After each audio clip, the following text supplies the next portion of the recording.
Assalamualaikum warahmatullahi wabarakatuh. Jumpa lagi dengan saya Dr. Insan Agung Nugroho. Alhamdulillah, saat ini saya akan menjelaskan mengapa herbal itu berkhasiat. Kita tahu bahwasannya banyak herbal dijual di masyarakat dan menawarkan banyak atau beragam khasiat. Di antaranya memang sungguh-sungguh berkhasiat, tapi banyak juga yang ketika diminum tidak memberikan khasiat ataupun manfaat. Nah, sebenarnya apa sih yang menyebabkan herbal itu akhirnya memiliki khasiat? Jadi sebenarnya sebagaimana juga bahan-bahan terapi seperti obat-obat kimia, herbal pun memiliki senyawa kimia yang memberikan khasiat. Nah, sebenarnya senyawa kimia apa yang kemudian di dalam herbal itu mampu memberikan khasiat? Nah, inilah yang akan kita kaji. Karena bukan berarti kemudian kita mempertentangkan antara herbal dengan kimia. Karena di dalam herbal pun sebenarnya yang memberikan khasiat itu pun juga merupakan senyawa kimia. Nah, ini yang kadang-kadang di dalam masyarakat itu tidak difahami sehingga mempertentangkan antara obat kimia dan obat herbal. Padahal herbal itu pun sebenarnya terdapat senyawa-senyawa kimia yang justru memberikan manfaat bagi kesehatan. Nah, senyawa kimia di dalam herbal ini kita sebut sebagai isolat. Senyawa kimia tunggal yang mampu memberikan khasiat di dalam herbal. Kita ambil contoh misalnya buah atau sayur ya, sayur wortel. Dalam wortel itu banyak kandungannya. Di dalamnya ada air, ya, itu komponen paling besar. Kemudian ada karbohidratnya. Kemudian ada protein atau asam aminonya. Kemudian juga mengandung vitamin. Dalam hal ini vitamin A atau bisa juga disebut sebagai beta karotin yang memberikan manfaat bagi mata kita, kesehatan mata kita. Nah, ketika kita ada problem mata, kemudian membutuhkan vitamin A, maka akan mudah ketika dokter itu meresepkan vitamin A yang dibutuhkan adalah sekian unit. Nah, taruhlah misalnya 10.000 unit.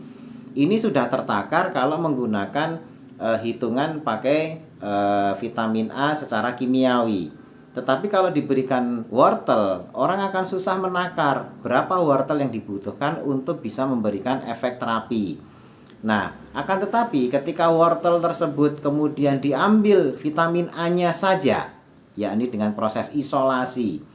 Ya, setelah diekstrak wortelnya, kemudian diambil vitamin A-nya saja atau beta karotinnya saja, maka barulah kemudian bisa ditakar berapa vitamin A yang diperlukan. Tapi kalau masih dalam bentuk wortel, berapa wortel yang harus dimakan, ini akan susah sekali. Belum lagi kita belum tahu wortel ini ditanam di kebun mana, tanah yang seperti apa. Wortel yang dihasilkan di Sukabumi misalnya akan berbeda kandungan vitamin A-nya dengan wortel yang ditanam di daerah Solo misalnya. Nah, ini tentu saja akan sulit ketika seseorang itu mengkonsumsi wortel untuk dihitung berapa vitamin A yang dibutuhkan dari wortel tersebut. Beda kalau sudah dalam bentuk beta karotin atau vitamin A-nya.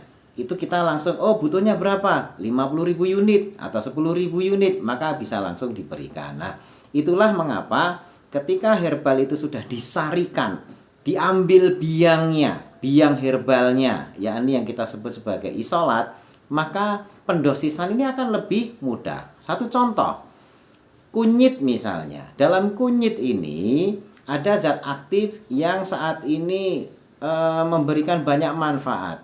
Di antaranya zat aktif ini adalah yang disebut sebagai kurkumin. Nah, kurkumin ini banyak terdapat di dalam kunyit yang memberikan warna kuning di dalam kunyit. Itulah kurkumin itu. Nah, kurkumin ini kandungannya beragam antara 0,5% sampai 5% di dalam kunyit. Tergantung nanti kunyitnya itu berasal dari mana. Nah, inilah yang akhirnya kalau meresepkan dalam bentuk kunyit, maka akan susah sekali mendapatkan kurkumin yang tepat. Tetapi ketika kita langsung mendapatkan kurkuminnya, maka kita langsung hanya memanfaatkan zat aktifnya saja atau biangnya saja. yakni biang yang terdapat dalam kunyit itu adalah ya kurkuminnya itu.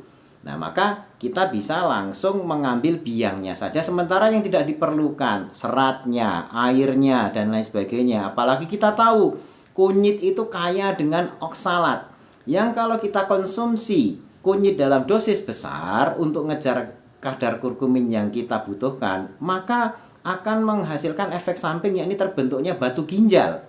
Karena oksalat di dalam kunyit itu kadarnya besar. Sementara untuk mendapatkan kurkumin harus mengkonsumsi kunyit itu dalam jumlah yang besar-besaran. Nah, maka temuan orang bisa mengambil biangnya saja, yakni hanya kurkuminnya saja, akan menghindarkan kita dari konsumsi bagian dari kunyit yang tidak diperlukan. Jadi kita hanya mengambil yang diperlukan saja, yakni senyawa kimia aktifnya atau senyawa zat aktif yang alami, tapi ya, jadi jangan disamakan dengan senyawa kimia yang sifatnya sintetis. Tapi ini adalah senyawa kimia yang diambil secara alami, yakni kurkuminnya saja. Nah, kurkumin ini memiliki manfaat banyak sekali. Kalau kita kenal kunyit itu bisa menangani masalah haid, masalah nyeri haid. Kemudian ada beberapa penelitian bisa mengobati beberapa penyakit alat reproduksi wanita seperti kista, seperti miom dan sebagainya. Maka sebenarnya yang memberikan efek terapi itu adalah kurkuminnya. Nah, kalau sudah mengkonsumsi kurkumin, maka jumlah yang diperlukan hanya dalam hitungan miligram. Jadi tidak perlu konsumsi kunyit yang sampai berkilo-kilo. Padahal dalam 1 kilo itu hanya sekitar 3%-nya saja kurkumin yang terdapat di situ. Atau bahkan ada yang cuma 1%. Nah, sehingga kalau kita bisa mendapatkan kurkuminnya saja, jadi tidak harus mengkonsumsi kunyitnya, maka kita langsung kepada zat yang memang dituju. Nah, inilah pentingnya kita mengkonsumsi langsung isolatnya. Dan teknologi isolat ini sudah bisa diproduksi di tanah air kita dalam skala industri. Nah, mudah-mudahan bagi yang saat ini rajin minum kunyit gitu ya, ini bisa menggantinya dengan langsung mengkonsumsi kurkumin. Karena dengan mengkonsumsi kurkumin, walaupun jumlahnya sedikit, itu setara dengan mengkonsumsi mungkin bisa sampai sekiloan dari kunyit yang dikonsumsi dalam sehari. Maka ini adalah teknologi yang membantu sekali, dan kedepannya tidak hanya kunyit dengan kurkuminnya, tapi nanti ada isolat, misalnya kulit manggis dengan mangostinnya yang memberikan efek kanker, sehingga orang itu efek anti kanker, sehingga orang itu tidak perlu mengkonsumsi kulit manggis itu dalam jumlah besar, cukup dengan isolatnya saja. Nah, mudah-mudahan dengan pemahaman ini kedepannya kita ini akan bisa mengkonsumsi herbal itu langsung biangnya.